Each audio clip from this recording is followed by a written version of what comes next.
আসসালামু আলাইকুম। এটিএন বাংলার বিশেষ বুলেটিনে সবাইকে স্বাগত জানাচ্ছি নাবিলা রহমান।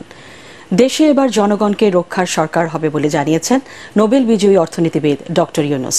তিনি বলেছেন, যে সরকার দেখে মানুষ ভয় পাবে না তাই গড়তে চান তিনি। এজন্য এই মুহূর্ত থেকে সবাইকে সহিংসতা বিশৃঙ্খলা বন্ধের অনুরোধ জানিয়েছেন তিনি।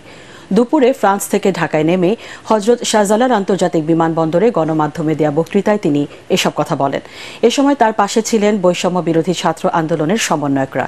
কোটা আন্দোলনে রংপুরে শহীদ আবু সাইদের কথা বলতে গিয়ে আবেগাপ্লুত হয়ে পড়েন ডক্টর ইউনূস। পুরনো নয়, নতুনদের নিয়ে দেশ গড়ার কথাও এ সময় বলেন অন্তর্বর্তীকালীন সরকারের প্রধান উপদেষ্টার দায়িত্ব নিতে যাওয়া ডক্টর ইউনূস। বর্তমান পরিস্থিতিতে আইন শৃঙ্খলা রক্ষা করে জনগণের মধ্যে আস্থা তৈরি করাই নতুন সরকারের প্রথম কাজ বলেও উল্লেখ করেন তিনি। বিমানবন্দরে ৩ বাহিনী প্রধান, বিশ্ববিদ্যালয়ের অধ্যাপক ও বিশিষ্টজনরা উপস্থিত ছিলেন। আইন শৃঙ্খলা ব্যাঘাত হচ্ছে, মানুষকে আক্রমণ করছে, ঘরবাড়ি জ্বালিয়ে দিচ্ছে, সম্পদ জ্বালিয়ে নষ্ট করছে, চুরি করছে, দিয়ে যাচ্ছে, অফিস আদালতে আক্রমণ করছে, সংখ্যালঘুদের উপর আক্রমণ করছে, হিন্দু, বৌদ্ধ, খ্রিস্টান, আহমদিয়া সবার উপর আক্রমণ করছে। এগুলো হলো ষড়যন্ত্রের অংশ। এগুলো আমাদের বিষয় না। আমাদের কাজ হলো এটাকে রক্ষা করা, সবাইকে রক্ষা করা। এটাকে প্রতিটি মানুষ আমাদের ভাই, আমাদের বোন, তাদেরকে রক্ষা করা এবং আমাদের একটা শৃঙ্খলা ফিরিয়ে আসা। বিশৃঙ্খলা, সহিংসতা এগুলো হলো অগ্রগতির বড় শত্রু। আমাদের যে যাত্রা শুরু হলো সেই যাত্রার শত্রু। কাজে এই শত্রুকে যাতে রোধ করা যায়, তাদেরকে বুঝিয়ে শুনিয়ে হোক, তাদেরকে আইন শৃঙ্খলার হাতে দিয়ে হোক, এটা বোঝাতে হবে। তাকে মেরে পেটে এটা ঠিক না, আইন শৃঙ্খলা নিজের হাতে ঠিক না। তাকে আমাদের আইন শৃঙ্খলা বাহিনী এমন হতে হবে, তাদের হাতে সুপর্দ করলে আমরা নিশ্চিন্ত থাকবে তার একটা বিহিত হবে। এমনগুলো আমরা হাতে দিয়ে দিলাম, 2 টাকা দিয়ে আবার ছেড়ে দিল, এটা যেন আবার না হয়। তা আমাদের সেই আস্থাটা আমাদেরকে আনতে হবে। কাজে আইন শৃঙ্খলাটা এখন আমাদের প্রথম কাজ। এই আইন শৃঙ্খলা ঠিক না হওয়া পর্যন্ত এটা আমরা অগ্রসর করার জন্য পদক্ষেপ নিতে পারবো না। আপনারা আমার উপরে আস্থা রেখে আমাকে জানিয়েছে, ছাত্ররা আমাকে আহ্বান দিয়েছে, সেটাতে আমি সাড়া দিয়েছি। দেশবাসীর কাছে আমার আবেদন, আপনারা যদি আমার উপরে বিশ্বাস রাখেন, আমার উপরে ভরসা রাখেন, তাহলে নিশ্চিত করেন যে দেশে কোনো জায়গায় কারো উপরে হামলা হবে না। এদিকে অন্তর্বর্তীকালীন সরকারের প্রধান হিসেবে মনোনীত নোবেল জয়ী অর্থনীতিবিদ ডক্টর মোহাম্মদ ইউনূসের সরকারি বাসভবন হিসেবে রাষ্ট্রীয় অতিথি ভবন যমুনাকে প্রস্তুত করা হচ্ছে। সেখানকার খবর জানাচ্ছেন শরফুল আলম। তত্ত্বাবধায়ক সরকারের প্রধান উপদেষ্টা ডক্টর মোহাম্মদ ইউনূসের থাকার জন্য রাষ্ট্রীয় অতিথি ভবন যমুনাকে তৈরি করা হয়েছে।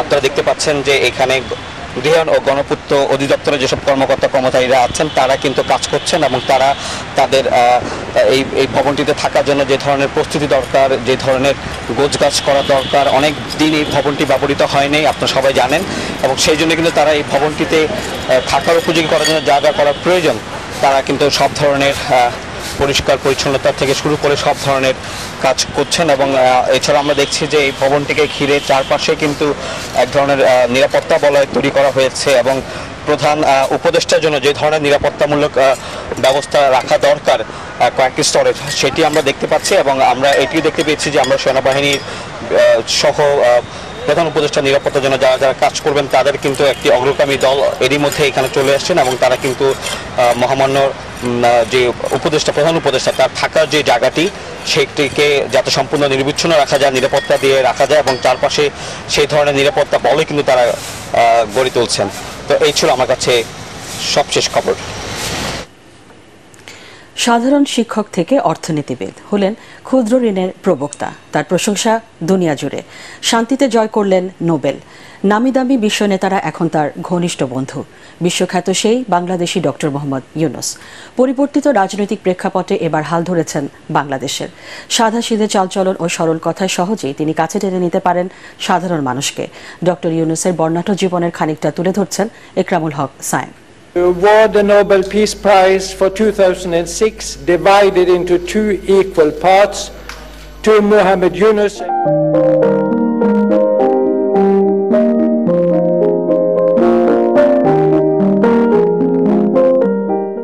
একজন বাংলাদেশীর অবিস্মরণীয় এক অর্জনের দিন। বিশ্বের সবচেয়ে আকর্ষণীয় নোবেল পুরস্কার পেয়ে ডক্টর মোহাম্মদ ইউনূস অন্যতম উচ্চতায় আসীন করেছিলেন বাঙালি ও বাংলাদেশকে।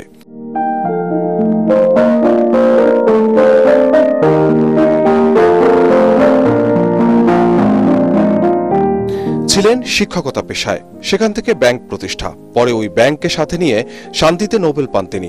সুনাম কুড়াতে থাকেন বিশ্বব্যাপী, ভূষিত হন বিশ্বের প্রায় 150 পুরস্কারে।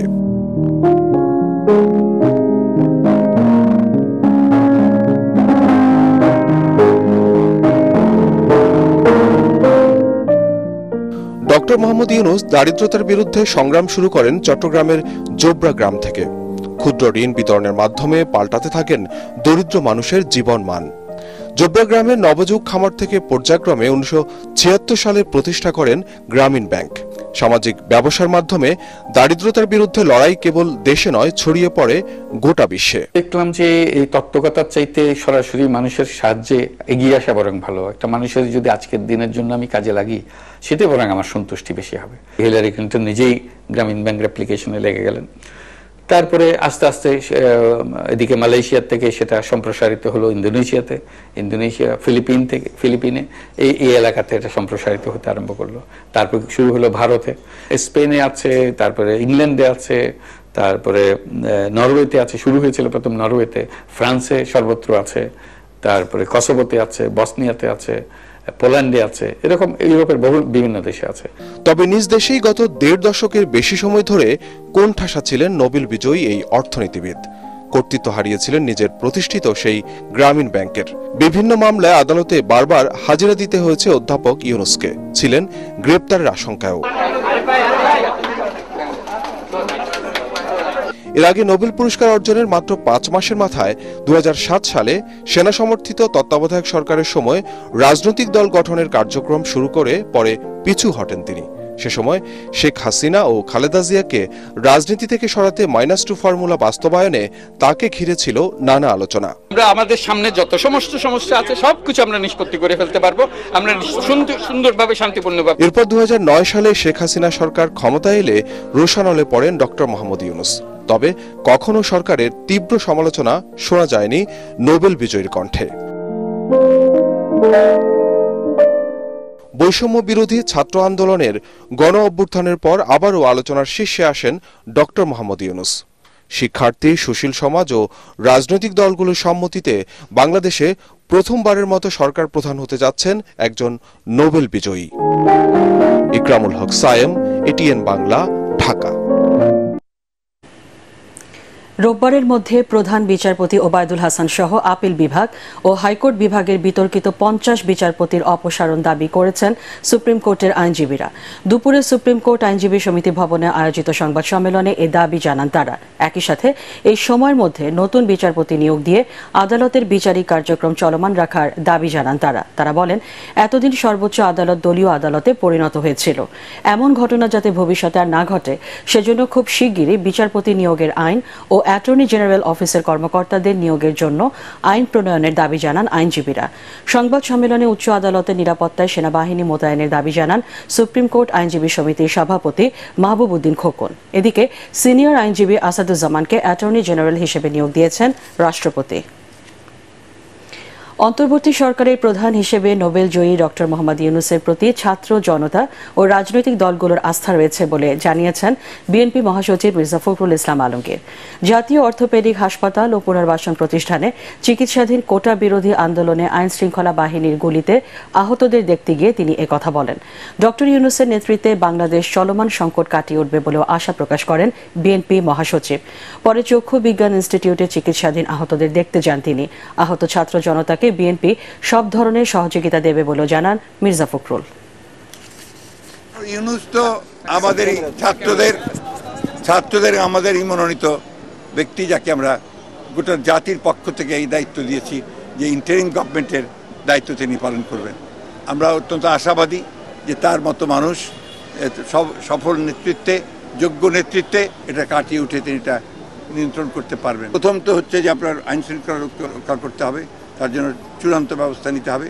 2 নম্বর হচ্ছে অতি দ্রুত নির্বাচনের মধ্য দিয়ে আপনার গণতান্ত্রিক যে সরকার সেখানে প্রত্যাবর্তন করতে হবে। আর তৃতীয় হচ্ছে অর্থনীতিকে সফল রাখার জন্য সব রকম ব্যবস্থা নিতে হবে। জাতীয় রাজস্ব বোর্ডের চেয়ারম্যান আবু হেনা মোহাম্মদ রহমাতুল মুনিমের পদত্যাগ ও বরখাস্তের দাবিতে মানববন্ধন ও বিক্ষোভ করেছে প্রতিষ্ঠানটির কর্মকর্তা কর্মচারীরা। রাজধানীর আগারগাঁওয়ে এনবিআর এর সামনে মানববন্ধনে এ দাবি জানায় তারা। এ সময় সকল বৈষম্য দূর করার দাবি জানিয়ে চেয়ারম্যান ও তার অনুসারীদের পদত্যাগ না হওয়া পর্যন্ত কর্মবিরতির ঘোষণা দেয় বিক্ষুব্ধরা। আমাদের যে মূল দাবি সেটা হচ্ছে স্বৈরশাসী চেয়ারম্যান মুনিম সাহেব ওনার পদত্যাগ। আমাদের বিভাগীয় যে ক্যাডার আছে জাতীয় রাজস্ব বোর্ডের, সেই ক্যাডার থেকে আমাদের চেয়ারম্যান এখানে নিযুক্ত করতে হবে। দীর্ঘ 30-32 বছর আমি কর্মরত অবস্থায় আছি, এই পদোন্নতি পাচ্ছি না। দুর্বৃত্তরা যেন দেশের সাম্প্রদায়িক সম্প্রীতি বিনষ্ট বা রাষ্ট্রীয় সম্পদ ধ্বংস করতে না পারে তা আমাদেরকেই নিশ্চিত করতে হবে। দেশ আমাদের, দেশের সম্পদও আমাদের। নিজে সতর্ক থাকুন, অন্যকেও সচেতন করুন। পরবর্তী সংবাদ দেখার আমন্ত্রণ জানিয়ে এখনকার মতো শেষ করছি। এটিএন বাংলা সংবাদ ইউটিউবে দেখতে ব্রাউজ করুন, youtube/ATN Bangla News।